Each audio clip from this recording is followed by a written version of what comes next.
Gracias por conectarse a la conversa de fin de semana. Mi nombre es Orlando Tobar Troches y estoy muy honrado de estar aquí nuevamente con ustedes para compartir este espacio de análisis y de opinión generado en la provincia colombiana, más específicamente en el norte del departamento de Cauca. Como pudieron ver ustedes en la introducción, no es una jornada alegre, es todo lo contrario, es una jornada triste, de luto, aquí en el departamento del Cauca, bueno, y en términos generales en toda la nación colombiana. Ya hemos hablado con anterioridad acerca de la guerra aquí en el Cauca, acerca de esta crisis humanitaria, de estas matanzas que están pasando aquí en el Cauca. Tendremos que seguir hablando, pero por ahora no podríamos quedarnos del lado del tema que ha estado generando opinión pública en lo nacional recientemente, que es la reciente pasada jornada electoral hace 8 días, domingo 13. La pregunta que todos y todas, o bueno, buena parte de la sociedad colombiana, incluso la sociedad internacional, se está preguntando, eso que ustedes están viendo acá en el banner. Hubo fraude en las primeras elecciones del 2022 en Colombia. Y para abordar este tema, quisiera convidarlos a que lo hagamos desde el punto de vista de la realidad comprobada, es decir, con los hechos ciertos, para pasar al terreno de, no lo llamaría yo las especulaciones, sino básicamente del análisis de lo que está pasando, y de los antecedentes y de lo que podría estar pasando en unas próximas jornadas electorales que aquí en Colombia se llevarán a cabo el próximo mes de mayo. Entonces, aprovechando el tiempo, vamos a empezar con lo que es cierto. Efectivamente, hay un sistema electoral en Colombia que ha presentado históricamente fallas. Algunos, dentro de los que se encuentra quienes está hablando, le endilgan estas fallas pues a un retraso tecnológico, a la falta de apropiación por parte del sistema electoral colombiano, del Consejo Nacional Electoral y la Registraduría Nacional del Estado Civil, de mecanismos de vanguardia que protejan la identidad de los electores para poder proteger su derecho fundamental a elegir y el derecho de quienes ejercen la política de ser elegidos. Es de todos bien sabido desde hace mucho tiempo que en este país las quejas por la transhumancia electoral, es decir, el trasteo de votos, es decir, que se llevan personas adocenadas en buses, chivas, carros particulares, etcétera, de un municipio a otro municipio para que voten por tal o cual candidato, normalmente de los partidos tradicionales de derecha de Colombia. Esa es una práctica inveterada que asemeja mucho a lo que alguna vez vimos en una película de Martin Scorsese que se llama Las pandillas de Nueva York, en los que los políticos de esa ficción, entre comillas, de la película de Pandillas de Nueva York, trasteaban a los pobres de una parte a la otra para que votaran por ellos. ¿Sí? Eso pasaba y esperemos que no esté pasando ya en Colombia. Votaban difuntos porque el arcaico sistema de registro y el electoral que tenemos ahora en Colombia permite que personas que hayan fallecido aparezcan todavía en el censo electoral y lo más grave es que voten. Pero a pesar de los anuncios de las grandes cantidades de dinero que durante los últimos años se le ha invertido a tratar de modernizar el sistema electoral colombiano, aún subsisten fallas y fallas muy graves. Al escándalo que tenemos hoy, hay que agregarle que no es la primera vez que ha pasado. Ya en tiempos, en elecciones pasadas, oímos de rumores de fraude electoral. Un sistema que permite demasiada intromisión del factor humano. y cuando hablo de la intromisión del factor humano me estoy refiriendo a la posibilidad grandísima de que esta intromisión del factor humano introduzca grandes probabilidades de error. Entonces, como todavía hay que hacer mucho del proceso electoral a mano, conteo y registro a mano, pues es muy susceptible de que las fallas aparezcan en buen número. Por otro lado, también es cierto que existen unas entidades que se llaman Comité Nacional de Garantías y que a su vez están ramificados en los comités departamentales de garantía, en los comités municipales de seguimiento del proceso electoral, en los cuales la participación de los grupos, movimientos políticos o partidos políticos únicamente obedece a una invitación.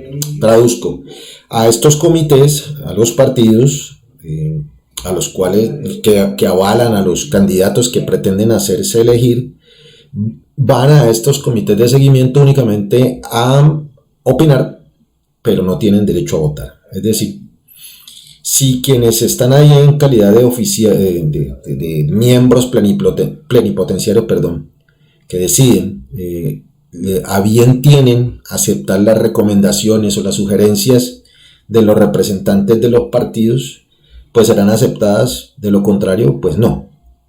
Y esto ha sido así desde que se puso esa norma. Y es una falencia porque ¿qué más garantía de equidad, de equilibrio y de transparencia que los mismos partidos, los representantes de los partidos y movimientos políticos fueran también miembros con todos los poderes, no solamente de participar, sino de decidir sobre los mecanismos de participación? Y ya verán ustedes por qué me refiero a este punto específicamente. El punto de que los partidos y los movimientos, si bien están invitados a estos comités de seguimiento electoral, no tienen la facultad de decidir o de cambiar si los miembros plenipotenciarios no les da la gana, para decirlo en términos coloquiales. Eso en cuanto a lo que hay en términos de nuestro vetusto, digo yo vetusto porque ya viene demostrando desde mucho tiempo atrás muy serias y muy repetidas falencias. Eso es conocido por todos, eso tiene un histórico y eso ha reportado muchas fallas. Va lo otro, que no tiene que ver con el ámbito electoral, pero que en últimas también termina influyendo en las elecciones. Y es el hecho de que nuestro sistema político, nuestra democracia, tiene una arquitectura que permite que, a pesar de que en el papel quiere decir la Constitución colombiana, existe la división de los tres poderes, el poder legislativo, representado por el Congreso, el Poder Ejecutivo, representado por el Gobierno Nacional y todas sus dependencias, presidente para abajo, y el Poder Jurídico, el Poder Judicial, es decir, todas las altas cortes y sus jueces de ahí para abajo.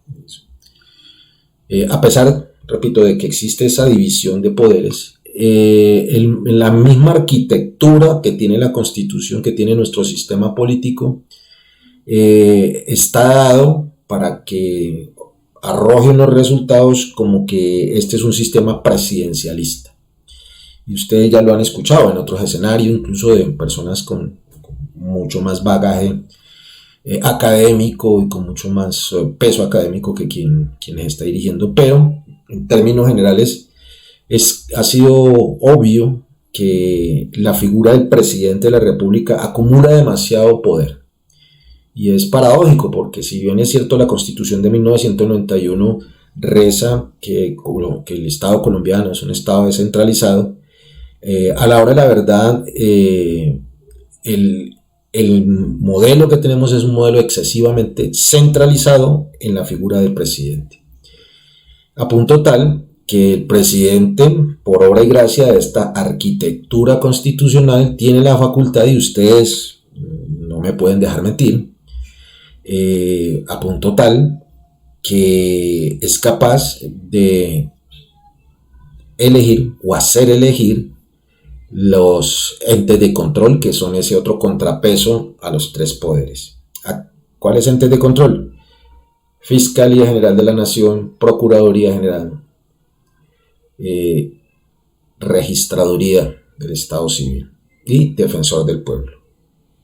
4 entidades que tienen en su poder ni más ni menos que la de control, fiscal, Contraloría, la del control disciplinario, la Procuraduría, la de acusar dentro de la justicia, que es la Fiscalía, y la que en teoría tendría que velar por los derechos de todos los ciudadanos, que es la Defensoría del Pueblo.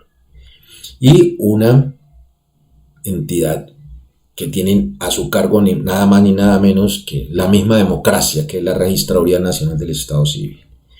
Y de unos 20 años para acá, los presidentes de la hegemonía uribista se han encargado de cooptar, es decir, apoderarse de estas entidades de control, de estos organismos de control y de estos organismos electorales.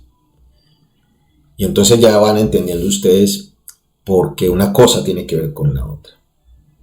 Entonces, en una arquitectura que es netamente presidencialista, en la que el presidente de la República tiene ese poder tan grande de hacer elegir a quienes tienen que controlar la mayoría de los procesos con los que funciona el Estado colombiano, pues surgen dudas respecto a la ecuanimidad, a la equidad y a la transparencia de esos procesos electorales.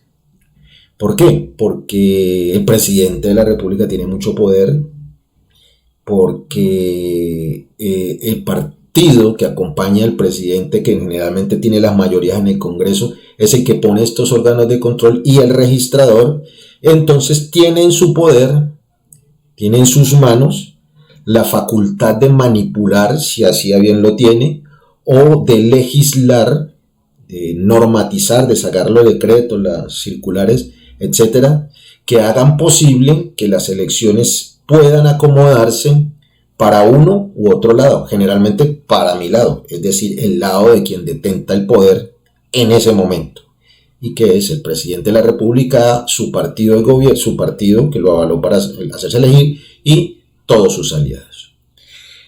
Esta disposición de nuestro Estado y de nuestro sistema electoral y nuestro sistema de contrapesos, desde mucho tiempo atrás genera dudas, genera suspicacias, y ustedes cada 4 años, cada 2 años son testigos de las expresiones sobre dudas, sobre avisos de posibilidad de fraude que se repiten una y otra vez durante todas las elecciones. Entonces miren ustedes que allá hay unas cosas que son ciertas, unos hechos, unas circunstancias que son ciertas, una arquitectura electoral que es vetusta, que no se ha modernizado a pesar de que se le ha inyectado unas grandes cantidades de dinero, que todavía es demasiado manejado por el factor humano, que le introduce errores, y que está a cargo de una entidad que a su vez está a cargo o es elegida por el poder presidencial, debido a una falla en la arquitectura de nuestro Estado. Entonces, es normal que cada 2 años que haya elecciones en este país, quienes están en oposición sientan sospechas, no estén tranquilos, no estén conformes con estos procesos electorales que están totalmente dominados, que están totalmente regidos por quien detenta el poder en el Ejecutivo y en el Legislativo. Hace 4 años, hace 8 años, hace 12 años hemos estado escuchando sobre avisos de posibilidad de fraude. Y en un país, y esta es para ir terminando estos hechos que son ciertos, en un país con una historia de desconfianza absoluta entre los políticos entre sí, y entre los políticos y el resto de la sociedad civil, es complicado que un sistema electoral supremamente imperfecto, con muchas falencias, con con rezagos tecnológicos, una mala arquitectura del Estado, se sume a una situación social y política de absoluta desconfianza entre los partidos entre sí y entre los partidos y la sociedad civil. Y esto último, ¿por qué entra a colación? ¿Por qué lo metemos en este sancocho electoral? Porque esos niveles de desconfianza en el ámbito de la política colombiana han traído como consecuencias nada más ni nada menos que guerras en este país. El hacerle el quite a la palabra dada, incluso a la ley que está escrita, ha generado desconfianzas y ha generado resultados que no son o no han sido los mejores para la democracia y para el sistema electoral colombiano. Y voy a poner un solo ejemplo. Acuérdense ustedes en las elecciones en que participó un ex golpista con grandes posibilidades de ganar a través de un populismo ahora que está tan de moda, el general Rojas Pinilla, que se enfrentaba pues a unos candidatos fuertes del establecimiento político tradicional, Partido Liberal, Partido Conservador, en las que por la noche había un ganador y al otro día amaneció otro ganador, y todas las consecuencias que eso tuvo. Lo mismo en años anteriores, en la famosa violencia colombiana. Acuerden ustedes que en un proceso electoral en el que uno de los candidatos que tenía la mayor favorabilidad, las mayores probabilidades de ganar esas elecciones, fue asesinado y reemplazado por una junta militar que después terminó en el señor Rojas Pinilla, que terminó en la famosa violencia, la época de la violencia interpartidista, Partido Liberal, Partido Conservador. Bueno, y ahí llegamos, sin contar con la falta de cumplimiento de los acuerdos del Frente Nacional para acabar con las guerrillas de esa época, que terminaron en la reproducción de más violencia, el surgimiento de la guerrilla liberal, el surgimiento de la guerrilla comunista de la FARC, por incumplimientos, por desconfianzas arrancadas en el sistema electoral, el sistema político electoral colombiano. Una cosa lleva a la otra, como diría el filósofo de Buca. Entonces, estos son algunos hechos, algunos acontecimientos, algunas circunstancias que ustedes y todos aquí en Colombia conocemos, que sabemos que son ciertas. La falencia de un sistema electoral que no es nada más ni nada menos que el reflejo o el resultado, si ustedes quieren verlo así, de un sistema político totalmente imperfecto. Llegamos al 2022 y entonces tenemos un escenario hoy en el que, luego de que el registrador, el actual registrador, hiciera caso omiso de las recomendaciones que se le hicieron en el Comité de Seguimiento Electoral. ¿Se acuerdan que yo ahorita les dije Comité de Seguimiento Electoral, en el que los partidos únicamente tienen voz, pero no tienen voto, no definen, no deciden? Se había advertido sobre esas posibles falencias que ocurrieron efectivamente en estas jornadas electorales. ¿Y por qué se advirtió esas falencias? Porque anteriormente ya se habían detectado ese tipo de errores, ese tipo de fallos del sistema electoral, fallos directamente atribuibles al error humano, voluntario o involuntario. Y como lo de la voluntad de esos fallos humanos, pues no podemos dar fe ni ustedes ni nosotros, pues por eso asumimos que normalmente son involuntarios, comillas, de buena fe. Entonces, como los partidos, los movimientos, grupos ciudadanos, grupo significativo de ciudadanos no tienen dientes en ese comité de seguimiento electoral, esas advertencias sobre las fallas, sobre la posibilidad de grandes errores en el proceso electoral, normalmente son desoídas por quienes tienen la obligación de garantizar el proceso electoral. En este caso, ¿quién? El Registrador Nacional del Estado Civil, que recuerden ustedes, acabamos de decir, es elegido, casi que elegido, por quien detenta el poder en el gobierno nacional. En este momento, para recordar nomás como quien recuerda cosas, acordémonos cómo están los entes de control. Fiscal general de la misma universidad y del mismo grupo político y es compañero de trabajo del actual presidente de la República. Procuradora general nominada por el mismo presidente y votada por el movimiento, por el partido de gobierno con sus aliados. La procuradora con mucho ruido en su nombramiento y mucho ruido en su accionar. Un contralor también bastante discutido su nombramiento, un defensor del pueblo supremamente discutido porque no ejerce su función, porque le da miedo ejercer su función. Acuerden ustedes que le dio miedo salir a los territorios a defender al pueblo. Y un registrador que por lo visto hasta ahora ha mostrado la misma inoperancia, la misma incompetencia que su nominador, es decir, el señor Duque. Entonces, miren cómo todo se va juntando. Se advirtió sobre lo que podía pasar, se hizo caso omiso y el resultado de lo que está aconteciendo en este momento. Pero, ¿por qué tanto escándalo? Una de las posibles razones de tanto escándalo en estas elecciones en particulares es porque de una parte hay muchos ojos, tuvimos muchos ojos pendientes de ese proceso electoral, los famosos testigos electorales y los medios independientes como La Conversa, bueno, y un sinnúmero de medios independientes que estuvimos al tanto del desarrollo de la jornada electoral. Y por otro lado, y esto ya lo estamos viendo, la intencionalidad del establecimiento actual político, es decir, el partido actual de gobierno, que es el Centro Democrático, en cabeza todavía del señor Álvaro Uribe Vélez, sus partidos aliados, que ahora ya después de estas elecciones vamos viendo quiénes son sus aliados, quiénes van quedando aliados,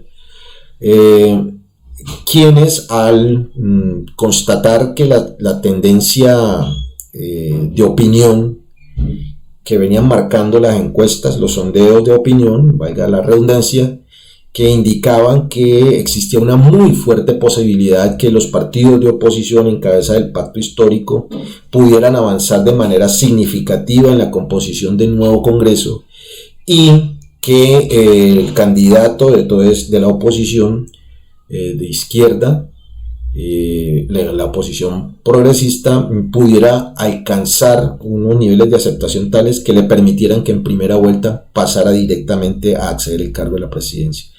Ante esta posibilidad que se demostró, que se ha venido demostrando por la continuidad, la tendencia estadística de estos sondeos de opinión,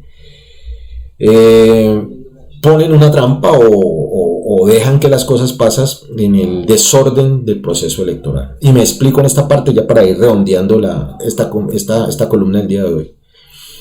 Sumados todos esos acontecimientos, todos estos hechos que hemos venido comentando, debilidad de nuestro sistema electoral, cooptación por parte del presidente, que sea de los entes de control, incluido la Registraduría Nacional del Estado Civil, que es la encargada de manejar y cuidar el proceso electoral, la incompetencia de estos mismos funcionarios y una debilidad en nuestra estructura, da como resultado cosas como las que vimos. Que ante un sistema electoral que todavía tiene muchas posibilidades de error, el factor humano, y ahí viene la última parte, el factor humano decida en un momento determinado para qué lado pueden llegar los resultados de una jornada electoral. Y en este sentido, es claro que a pesar de todas las disculpas, algunas de ellas muy aterrizadas, diría yo, con muchos índices de credibilidad, no deja de crear una susceptibilidad y una desconfianza que llevamos de tiempo atrás, que todos estos errores se sumen únicamente para un lado. Entonces, llega el cóctel perfecto. El gobierno actual, el partido del gobierno actual, partidos tradicionales de derecha, viendo el avance de la oposición, de los movimientos alternativos, dejan que pase el desorden, dejan que pase este gran escándalo para abrir una especie de paraguas con anticipación a la posibilidad de una muy factible derrota electoral en las próximas jornadas electorales para presidencia de la República. Esto es, sumémonos al coro de la oposición que desde hace tiempo atrás, desde hace décadas, viene señalando fraude o posibilidades de fraude en todos los procesos electorales durante el último siglo, para delegitimar, mire cómo son de vivos, delegitimar el proceso electoral, inclusive a la misma organización electoral, para no reconocer su derrota ante el muy probable triunfo de los movimientos en oposición, los movimientos alternativos y los movimientos sociales. Esto último obviamente no se puede comprobar, todavía no se puede comprobar, pero miren ustedes que durante esta columna hemos venido nombrando, haciendo recuento de cosas que al principio no se pudieron comprobar, pero que la historia y el tiempo nos ha venido señalando con que sí fueron ciertas, y demostrando con pruebas posteriores, lastimosamente, que sí hubieron grandes errores de no muy buena fe y no simplemente errorcitos humanos. Los errores humanos son aceptables como tal cuando son un porcentaje muy pequeño de un universo de eventos, pero cuando ese porcentaje de desaciertos, de fallos, de hierro es muy grande, ya ese error humano puede estar señalando otro tipo de procesos, otro tipo de tendencias que no necesariamente son de buena fe. Pero como la buena fe uno la presume y la mala fe hay que probarla, como dice el ABC de los jurisconsultos, simplemente traemos a colación estos aspectos que hasta aquí quería traerles. Es probable que la composición del próximo Congreso vaya a variar, pero tenemos que estar atentos a en qué termina este ruido de las elecciones. Ya por ahí el presidente eterno, el imputado ex senador Uribe, por ahí ya trinó, ya mandó un documento, y esto sí me parece peligrosísimo porque se adelanta, insinuando que si ellos no le restituyen las curules que perdieron, ellos son el Centro Democrático, el Partido Conservador y sus partidos aliados, Cambio Radical, etcétera, no recuperan las curules que este reconteo por la exigencia de los testigos electorales y de los partidos alternativos no regresan donde deberían supuestamente estar, que son los partidos tradicionales de derecha. Habría que desconocer el resultado de estas elecciones y eso es grave. Y aquí tenemos que recordar qué pasó en Estados Unidos con el ídolo del señor Uribe y con el ídolo del señor Hernández, el señor Sabrosito, el mayorcito sabroso de Santander. Quieren parecerse tanto a Uribe que se copian hasta la misma estrategia. Donald Trump abrió paraguas un año antes diciendo que le iban a hacer trampa en las elecciones. Señor Pastrana, el señor Uribe, están utilizando la misma estrategia. Ahora en el paraguas se pegan en la indignación nacional por la posibilidad de trampa. Ahora ellos entran a victimizarse dentro de esa trampa que ellos mismos ayudaron a orquestar a través de la incompetencia de los presidentes de siempre y de este último más, para desconocer el fruto, el posible triunfo de las mayorías indignadas de este país. Hay que estar pendientes. No puede ser que de víctimas pasemos a victimarios. Quienes hemos venido señalando la trampa y la posibilidad de fraude, ahora vamos a tener que aguantarnos que los victimarios nos reemplazan en ese papel de víctimas, todo con tal de no reconocer su derrota, su posible derrota. No quiero quitarles más tiempo, eso queríamos compartir con ustedes. A la respuesta de que si hubo fraude en las primeras elecciones, la respuesta es no se sabe, y es muy probable que nunca se sepa, pero hay mucho ruido. Llamado a la calma, a la sindéresis, a leer, a contrastar, y a estar pendientes. De mi parte no hay nada más, agradecerles por conectarse. Seguimos acá con el letrerito que tengo aquí al ladito. Nos están matando acá en el Cauca. No normalicemos la muerte y vamos a tener que hacer algo más para parar esta matanza. Si oímos de algo, se los vamos a compartir con ustedes. Por ahora, antes de terminar la conversa, agradecerle a todas las personas que se han conectado con nosotros en nuestras redes sociales, que ustedes ya la mayoría conocen, invitarlos a que se suscriban a nuestro canal de YouTube y a que le dejen el dedito de me gusta a nuestra página de Facebook de la conversa de fin de semana. Y por ahora, recordarles nuestra campaña de una vaca por la conversa para que ustedes vuelvan a hacer vaqui a las personas que ya han empezado a aportar, muy agradecidos. Y nuevamente dedicamos este espacio de la conversa de fin de semana, esta videocolumna, a todas las víctimas de esta violencia irracional. Bueno, todas las violencias son irracionales, de esta masacre de la que estamos siendo víctimas en el Cauca. Los dejo con la promo de la Vaqui y deseándoles que se cuiden y ayúdenos a cuidarnos. Muchas gracias, que tengan un feliz fin de semana.